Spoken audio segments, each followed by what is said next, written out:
દહેજ ભરૂચ રોડ પર આવેલ સરસ્વતી નાળા પાસે luxury bus Eicher truck Eeco ગાડી વચ્ચે અકસ્માત સર્જાયો, જેમાં લક્ઝરી બસમાં બેઠેલ યુવાન નીચે પટકાતા તેના પર તૂતિંગ પૈડા ફરી વળતા કમકમાટી ભર્યું મોત નીપજ્યું હતું। અકસ્માતની વિગત જોતા દહેજ ભરૂચ રોડ પર સરસ્વતી નાળા પાસેથી પસાર થતી લક્ઝરી બસ નંબર GJ16AV5210 ના ચાલકે પૂર ઝડપે અને ગફલત રીતે હંકારી આગળ ચાલતી ટ્રક નંબર 70 CT 5130ની પાછળના ભાગે ધડાકાભેર અથાડી હતી, તેમજ ઇકોને પણ ટક્કર મારી હતી। આ ટ્રિપલ અકસ્માતમાં લક્ઝરી બસમાં બેઠેલ મૂળ ઝારખંડના અને હાલ ભરૂચના શેરપુરાની અમીના પાર્ક સોસાયટીમાં રહેતા 26 મોબિન અંસારી નીચે પટકાયો। તે દરમિયાન ડ્રાઈવર સાઈડના ટાયર ફરી વળતા પેટના ભાગેથી પગના ઘૂંટણ સુધી ગંભીર ઈજા થઈ હતી, જેનું સારવાર દરમિયાન મોત નીપજ્યું હતું। તે ઉપરાંત બસમાં બેઠેલ બીજા 2-3 માણસોને ઈજા થઈ હતી।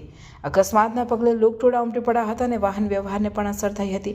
દહેજ પોલીસના કાફલાએ દોડી આવી વાહન વ્યવહાર પૂર્વવત કરવા સાથે અકસ્માત સંદર્ભે કાયદેસરની કાર્યવાહી હાથ ધરી હતી।